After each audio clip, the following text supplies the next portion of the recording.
बताया था। तो आज हम सीखेंगे कि इबारती सवालात को रियाजियाती सूरत में कैसे तब्दील करते हैं और तब्दील करने के बाद उन्हें हल करना है। हल करने तो हमने सीखे हैं कि कैसे हल किया जाता है। तो आज हम सीखेंगे कि इबारती सवालात को रियाजियाती सूरत में तब्दील करना। तो हम स्टार्ट करेंगे मशकी सेट 12.2। सवाल नंबर 1 है, माँ की उम्र बेटे की उम्र से 25 साल ज्यादा है।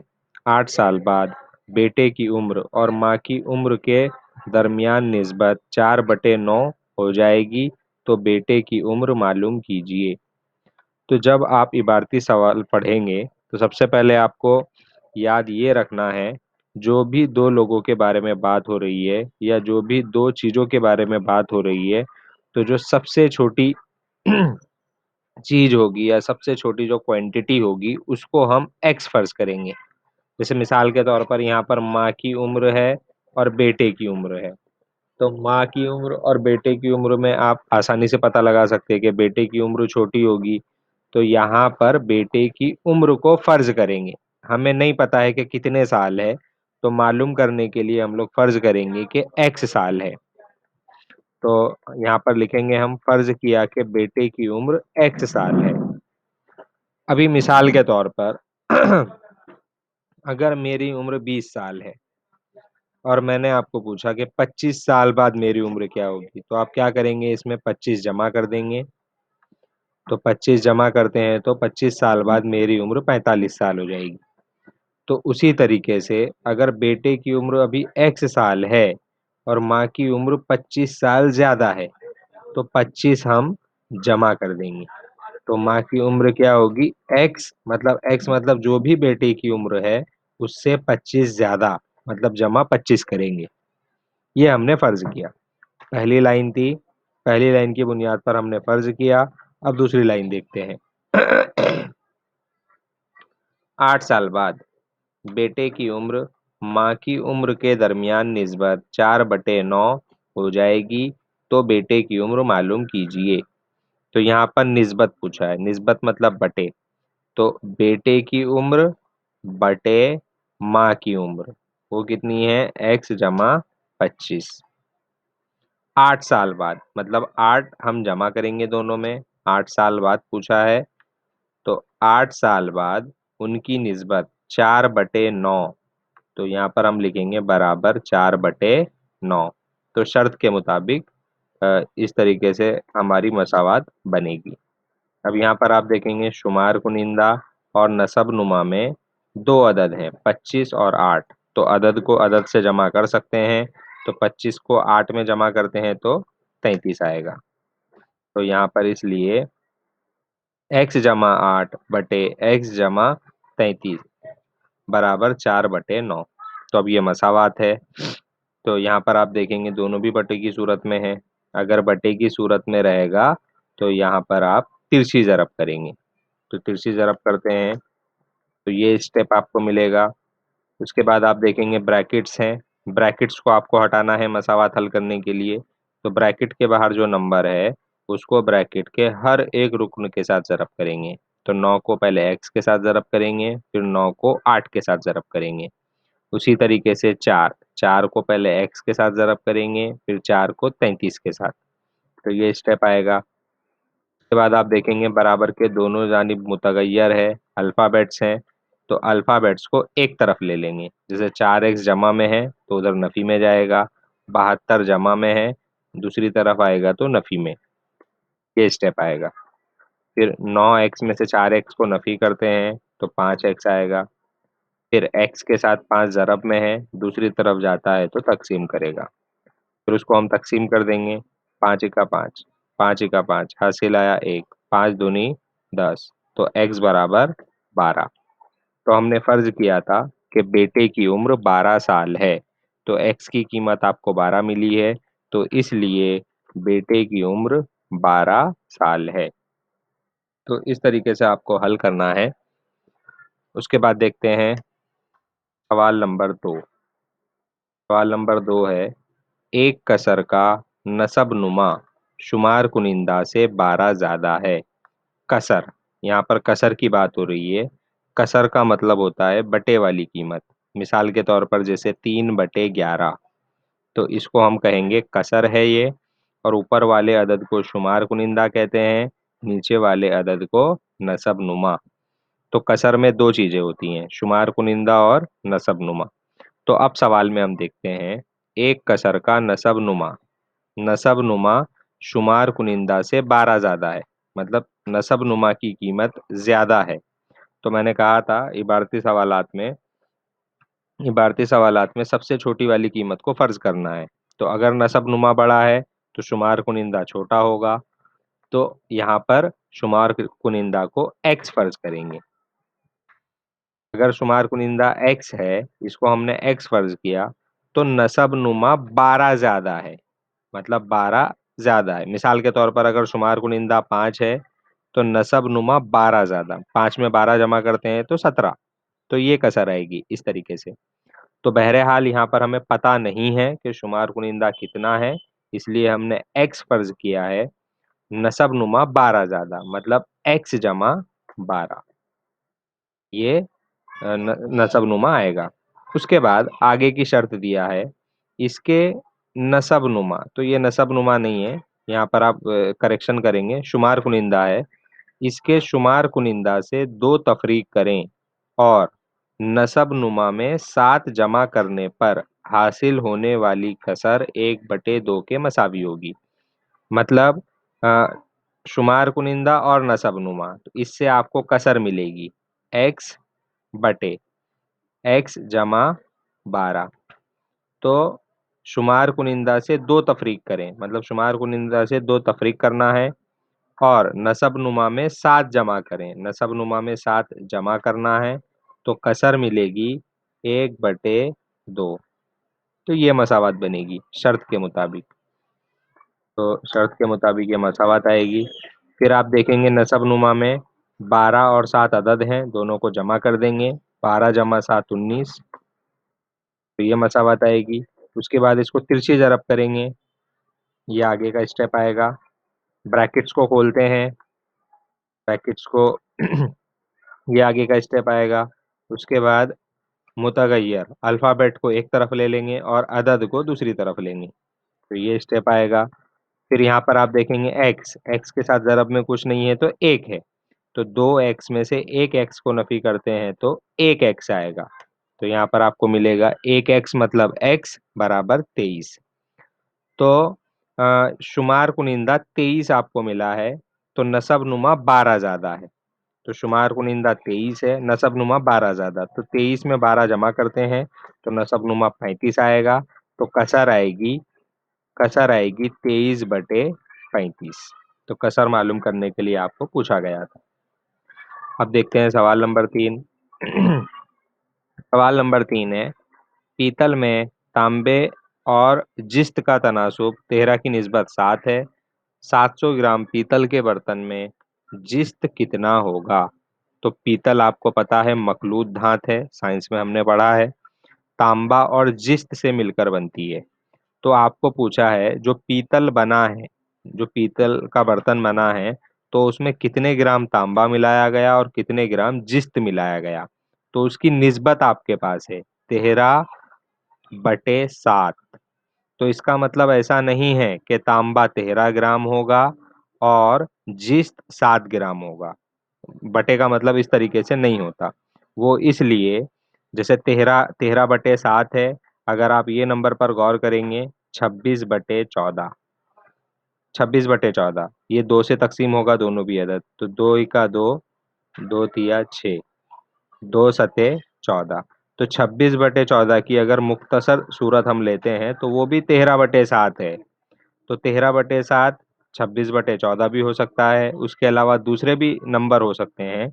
तो हमें यहाँ पर पता नहीं है कि इन अदद के साथ कौन सा नंबर था जो तकसीम हो चुका है, तो उस नंबर को हम कहेंगे एक्स। और उसको दोनों में कॉमन है वो, तो इसलिए उसको यकसा ज़ाफ कहते हैं। तो जो तकसीम हुआ जो नंबर है उसको हम यकसा ज़ाफ कहेंगे।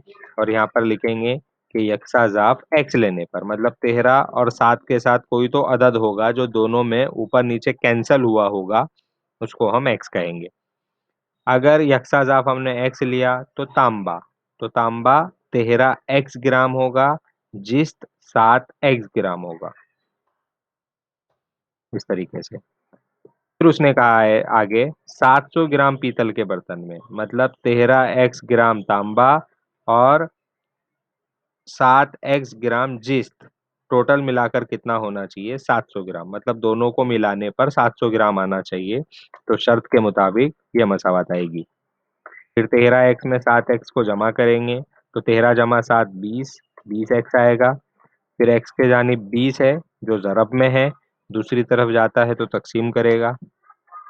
फिर इकाई के हिस्से से 0 0 कैंसिल हो जाएगा, 2 से उसको तकसीम कर देंगे, 2 इक्का 2, 2 से तकसीम करते हैं तो 35 आएगा। तो x बराबर 35। तो सवाल में आपको पूछा है कि जिस्त कितना है, तो जिस्त कितना है? 7x, मतलब 7 ज़रब x, x कितना है? 35, तो 7 को 35 से ज़रब करेंगे, तो जिस्त कितना आएगा? अगर 7 को 35 से ज़रब करते हैं 245 ग्राम।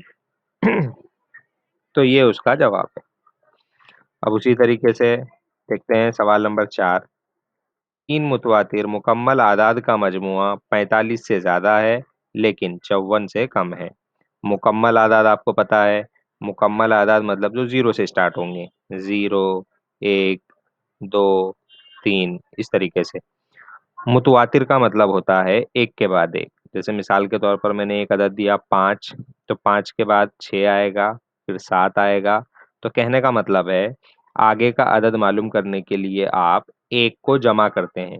मिसाल के तौर पर मैंने एक अदद दिया 10, मैंने पूछा इसका मुतवातिर, तो आप इसमें एक जमा करेंगे तो 11 मिलेगा, फिर एक जमा करेंगे तो 12 मिलेगा, फिर एक जमा करेंगे तो 13 मिलेगा। तो मुतवातिर अरकान मालूम करने के लिए एक एक की हम जमा करते हैं। तो यहाँ पर हमें पता नहीं है कि मुकम्मल आदाद कौन से हैं, 3 मुकम्मल आदाद कौन से हैं। तो हम लोग फर्ज करेंगे कि पहला मुकम्मल अदद, यहाँ पर हम लोग फर्ज करेंगे पहला मुकम्मल अदद x है, तो दूसरा क्या होगा उसका मुतवातिर? एक जमा कर देंगे, x जमा एक, उसके बाद का क्या होगा? फिर एक जमा करेंगे, x जमा दो। तो 3 मुतवातिर अरकान इस तरीके से आएंगे, x जमा एक, x जमा दो। तो यहाँ पर हम लिखेंगे फर्ज किया कि 3 मुतवातिर अरकान x, x जमा एक, x जमा दो है। अब शर्त देखते हैं। शर्त में आपको दिया है इनका मजमुआ, मतलब तीनों को जमा किया जाए तो 45 से ज्यादा, मतलब इनकी जमा 45 से ज्यादा होगी। तो ज्यादा के लिए इस अलामत का हम इस्तेमाल करते हैं। अब आगे हल करते हैं। एक एक्स जमा एक एक्स जमा एक एक्स, तो एक एक्स को 3 बार जमा करते हैं तो 3x आएगा। फिर 3 जमा में है, दूसरी तरफ जाएगा तो नफी में, अब नफी करते हैं उसको। फिर उसके बाद 3x के साथ जानिब ज़रब में है, दूसरी तरफ जाएगा तो तकसीम में, तकसीम कर देते हैं। तो x बड़ा है 14 से, इसका मतलब है x की कीमत 14 से बड़ा लेना है। मतलब x की कीमत आप 15 ले सकते हैं, x की कीमत आप 16 ले सकते हैं, 17 ले सकते हैं, उस तरीके से आगे भी। उसके बाद आगे भी आपको दिया है लेकिन 54 से कम है, मतलब 3 आदाद का मजमुआ 54 से कम है। मतलब ये जो तीनों अदद हैं, मुतवातिर अरकान जो फर्ज किए हैं हमने, उनकी जमा करेंगे तो 54 से कम आएगी, इस तरीके से। कम मतलब ये अलामत का इस्तेमाल करेंगे। अब उसी तरीके से इसको भी हम हल करते हैं, तो जवाब आएगा x छोटा है 17 से। तो पहली शर्त में आपको आया x बड़ा है 14 से, 14 से बड़ा मतलब 15 आएगा, 16 आएगा, 17 आएगा, 18 आएगा, आगे इस तरह। और दूसरी शर्त के मुताबिक x छोटा है 17 से, 17 से छोटा क्या है? 16, 15, 14, 13। तो आप यहाँ पर देखेंगे दोनों में कॉमन अदद क्या है, तो यहाँ पर आप देखेंगे 15 और 15, 16, 16, तो 15 और 16 ये दोनों कॉमन है। इसका मतलब है x की कीमत हम 15 और 16 ले सकते हैं। तो x बराबर 15 होगा और x बराबर 16 होगा।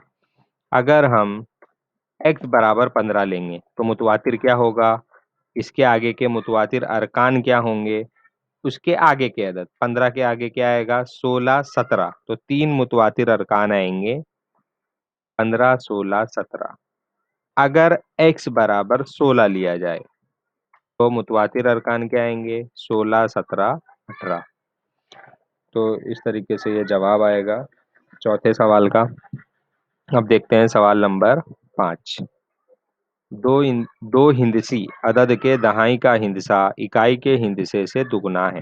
दो हिंदसी अदद मिसाल के तौर पर 35 है, दो हिंदसी है 36 है, दो हिंदसी है, दो हिंदसे इसके अंदर हैं। पहले वाले हिंसे को इकाई का हिंसा कहते हैं, दूसरे वाले हिंसे को दहाई का हिंसा। तो सवाल में आपको दिया गया दहाई का हिंसा इकाई के हिंसे का दुगना है, मतलब दहाई का हिंसा ज्यादा है। तो इकाई के हिंसे को हम एक्स फर्ज करेंगे, छोटे वाले को फर्ज किया कि इकाई का हिंसा एक्स है। अगर इकाई का हिंसा एक्स है तो दहाई का हिंसा दुगना, मतलब दो से ज़रब करेंगे तो दहाई का हिंसा आएगा 2x। हिंसों का मकाम आपस में तब्दील करने पर हासिल होने वाला अदद और असल अदद का मजमुआ 66 है। तो असल अदद मालूम कीजिए। अब असल अदद क्या आएगा, यहाँ पर हम देखेंगे इकाई, इकाई का हिंसा x है, इकाई मतलब एक, तो x को एक के साथ ज़रब करेंगे। दहाई का हिंसा 2x है, दहाई मतलब 10, तो उसको 10 से ज़रब करेंगे। तो 10 को 2 से ज़रब करते हैं तो 20x आएगा। फिर जमा एक को x से ज़रब करते हैं तो x आएगा, 1x। 20x और 1x को जमा करते हैं तो 21x आएगा। तो असल अदद आएगा 21x। उसके बाद आपको पूछा है हिंसों का मकाम आपस में तब्दील करने पर। हिंसों का मकाम मतलब जैसे यहाँ पर दहाई और इकाई इसको तब्दील कर देंगे, इंटरचेंज कर देंगे, मतलब इकाई की जगह पर दहाई और दहाई की जगह पर इकाई। तो मकाम तब्दील करने पर ये आपको मिलेगा। तो अब ज़रब करते हैं 10x जमा एक ज़रब दो, तो 10 जमा दो मतलब 12x। हिंसों का मकाम तब्दील करने पर आपको मिलेगा 12x। तो असल अदद 21x है, हिंसों का मकाम तब्दील करने पर 12x है। इनका मजमुआ, इन दोनों को जमा किया जाएगा तो 66 आएगा। तो ये शर्त के मुताबिक यहाँ पर हम लिखेंगे 21x जमा 12x बराबर 66। 21x में 12x जमा करते हैं तो 33x आएगा। 33x के जानिब ज़रब में है, दूसरी तरफ जाएगा तो तकसीम करेगा। तो 33 का 33, 33 दूनी 66, तो x बराबर 2 आएगा। तो असल अदद आएगा 21x। x आपको 2 मिला है तो 21 को 2 से ज़रब कर देंगे तो असल अदद 42। तो असल अदद यहाँ पर 42 आएगा। उसके बाद सवाल नंबर 6 है एक थिएटर पर ड्रामे के 200 रुपए और 100 रुपए वाले कुछ टिकट फरोख्त हुए। 200 रुपए वाले टिकटों की तादाद 100 रुपए वाले टिकटों की तादाद से 20 ज़्यादा है, मतलब 200 रुपए वाले टिकटों की तादाद ज़्यादा है। तो यहाँ पर हम फर्ज करेंगे 100 रुपए वाले टिकटों की तादाद x है। अगर 100 रुपए वाले टिकटों की तादाद x है तो 200 वालों की तादाद 20 ज़्यादा, मतलब x में 20 जमा कर देंगे इस तरीके से। तो दोनों किस्म के टिकट फरोख्त करने पर थिएटर को 37,000 रुपये हासिल हुए तो 100 रुपये वाले रुपए के कुल कितने टिकट फरोख्त हुए। अब जैसे मिसाल के तौर पर मेरे पास 100 रुपये के दो टिकट हैं, 100 रुपये के मेरे पास दो टिकट हैं और 200 रुपये के तीन टिकट हैं। तो मेरे पास कितने रुपए के टिकट हैं, तो हम इसको इस तरीके से मालूम कर सकते हैं। तो 100 ज़रब दो मतलब 200 हो जाएगा ये, फिर जमा तीन ज़रब 200, तीन दूनी 6, 600 हो जाएगा ये। 600 और 200 दोनों को जमा करते हैं तो 800 रुपये, इस तरीके से आप मालूम कर सकते हैं। अब यहाँ पर शर्त के मुताबिक 100 रुपये वाले एक्स टिकट हैं तो 100 को एक्स के साथ ज़रब करेंगे। 200 रुपये वाले एक्स जमा 20 टिकट हैं तो एक्स जमा 20 को 200 से ज़रब करेंगे इस तरीके से। 100 रुपये वाले एक्स टिकट हैं, 200 रुपये वाले एक्स जमा 20 टिकट हैं, तो टोटल कितने रुपए आते हैं, 37,000 रुपये। अब इसको हल करते हैं। 100x, 200 से ब्रैकेट को खोलेंगे तो 200x, फिर जमा 200 ज़रब 20 तो 4000 आएगा। उसके बाद 100x में 200x जमा करते हैं तो 300x आएगा। 4000 जमा में दूसरी तरफ जाएगा तो नफी में आएगा। तो ये आगे का स्टेप आएगा। 300 ज़रब में है, दूसरी तरफ जाता है तो तकसीम में जाएगा। फिर दो जीरो कैंसिल हो जाएंगे। फिर तीन से तकसीम करेंगे, तीन का तीन, तीन का तीन, तीन का तीन, तीन जीरो जीरो, तो x बराबर 110। तो हमने फर्ज किया था कि 100 रुपए वाले x टिकट हैं, तो x की कीमत है 110 रुपए। तो इसलिए 100 रुपए वाले नोटों की तादाद, 100 रुपए के जो टिकट बेचे हैं उन वो 110 टिकट हैं।